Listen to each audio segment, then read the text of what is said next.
মই কেতিয়া আহে মইতো আজি সুধিলে মই জনাই দিম, এতিয়া ফোন লাগিলে মই কথাটো জনাই দিম। বেয়া লাগিছিল ঠিকে আছে আমি কৰি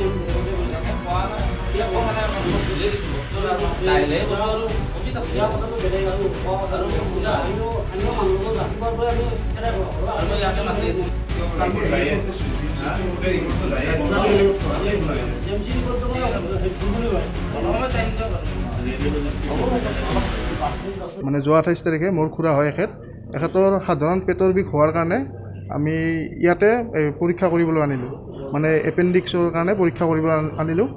আনতে এখেতসকলে আমাক ৰিপৰ্টটো দিলে ইয়াতে এই 10 mm মানে এপেণ্ডিক্স ওলা বুলি ক'লে। এইটো পেটৰ মানে পেটৰ বিষৰ কাৰণে হয়। LSD এইখন যিখন আমি ইয়াত উপস্থিত আছোঁ ইয়াত কৰিছিলোঁ ছয়গাং LSDত। কিন্তু তেখেতসকলে যেতিয়া ক'লে এপেণ্ডিক্স হয় আমি হতাশ হৈ আমি মেডিকেল যোৱাৰ কাৰণে প্ৰস্তুত হ'লোঁ। মেডিকেল মানে ধৰ বিভিন্ন মেডিকেলত যোৱাতকৈ আমি যিহেতু আৰ্থিকভাৱে দুৰ্বল, আমি গুৱাহাটী মেডিকেল কলেজত গ'লোঁ, ভাঙাঘৰত গ'লোঁ, মানে ভাঙাঘৰত যাওঁতে মানে গোটেইখিনি কাম কাগজ পাতি কৰি মানে 3 দিন 4 দিন এই ছয়গাঁৱৰ পৰা অহা যোৱা কৰিলোঁ গাড়ীলে।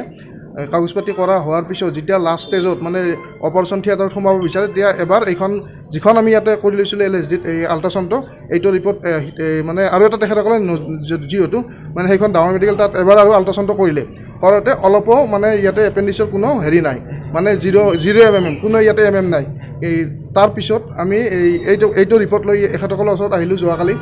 অহাৰ পিছত তেখেতসকলে ক'লে আমি হয়তো ক'ব নোৱাৰিম, ইয়াতে যিখন LSDৰ doctor senior doctor Arnab Kalita MD হয় তেখেতে কৰিছে। আৰু এখেতসকলে কোৱা মতে এই ভাঙাঘৰত যিহেতু শিকি থকা ষ্টুডেণ্টে কৰে, তেওঁ হয়তো জিনিয়ৰ হ'ব পাৰে, তাৰ কাৰণে তেখেতসকলে বেলেগত কৰাৰ কথা ক'লে।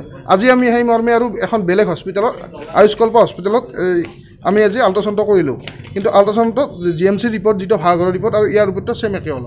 এই ক্ষেত্ৰত এটাই কথা ক'ব বিচাৰিছোঁ যে LSD ছয়গাঁৱৰ এইখন আচলতে গৰিহণাৰ যোগ্য, এইকাৰণে যে এওঁলোকে ৰোগীৰ লগত হেতালি খেলাৰ দৰে খেলিছে আৰু দুখীয়া মানুহৰ আচলতে এওঁলোকে যে মানে কাঢ়ি খায়, এই কথাটো একদম হুবহু প্ৰমাণ হৈছে।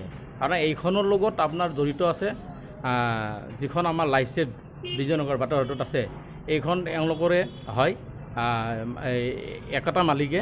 আৰু তেওঁলোকে সেইদিনাখন যেদিকে আল্ট্ৰাচাউণ্ড কৰি এটা ৰিপৰ্ট পালে যে 10 mm এপেণ্ডিক্স হ'ব বুলি ক'লে, আৰু তেওঁলোকে লগালগ কৈছিল যে আমাৰ তাতে অপাৰেশ্যনটো কৰিব পাৰিব, লাইফ ছেভত লৈ যাব বিচাৰিছিলে। তেওঁলোকৰ য'ত নেকি এম্বুলেঞ্চ পৰ্যন্ত আছে বোলে তেওঁলোকে লৈ যাব পাৰে আৰু ব্যৱস্থা কৰা।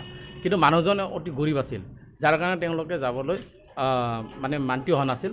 তাৰে কিছুদিন পিছত তেওঁলোকে মোৰ ওচৰত আহিছিল। আহোঁতে মই ক'লোঁ যে এইটো এনেকৈ তাত নালাগে, এপেণ্ডিক্স যিদিকে হৈছে আমি ভাঙাঘৰত হেৰি কৰা GMCত তাতে আমি যোগাযোগ কৰি হেৰি কৰোঁ। সেইমতে আমি ভাঙাঘৰত মই এনেকৈ পঠাই দিলোঁ।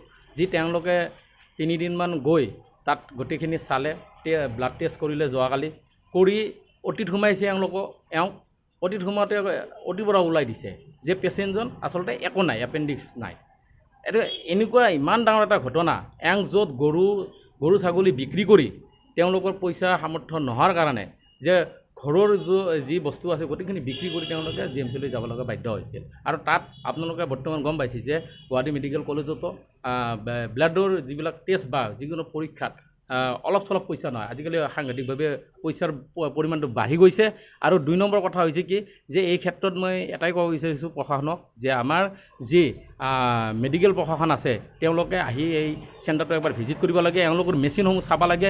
কাৰণ এওঁলোকৰ মতে যে ভাঙাঘৰৰ মেচিনে মানে ডুপ্লিকেট, কাম নাই। তাত হাজাৰ হাজাৰ লোকে যিহেতুকে চাই থাকে GMCত, গতিকে GMCৰ দৰে এটা ডাঙৰ এনেকুৱা এটা অনুষ্ঠানক তেওঁলোকে এই LSDৰ দৰে এটা সৰু এটা অনুষ্ঠানে যেতিয়া তাৰে মেচিনে ভুৱা বুলি ক'ব বিচাৰে, এইটোক আচলতে আমি গ্ৰহণযোগ্য মানে একেবাৰে এওঁলোকক মানে ক'বলৈ ভাষা নাই আৰু এওঁলোকক বেয়াকৈ যে আমি তাৰ পিছত আৰু এটা আমি প্ৰমাণ কৰি চালোঁ যে ইয়াতে আৰু বেলেগত কৰি চাব দিছিলে এওঁলোকে পৰীক্ষাটো। আৰু আল্ট্ৰাচাউণ্ড এটা আমি আজি ৰাতিপুৱা আয়ুষ্কল্প বুলি ছয়গাঁৱত তাত কৰিলোঁ। তাত একেটা ৰিপৰ্টে GMC আৰু আয়ুষ্কল্পৰ এটা ৰিপৰ্টে ওলাইছে, কোনো ধৰণৰ মানে এপেণ্ডিক্সৰ হেৰি নাই।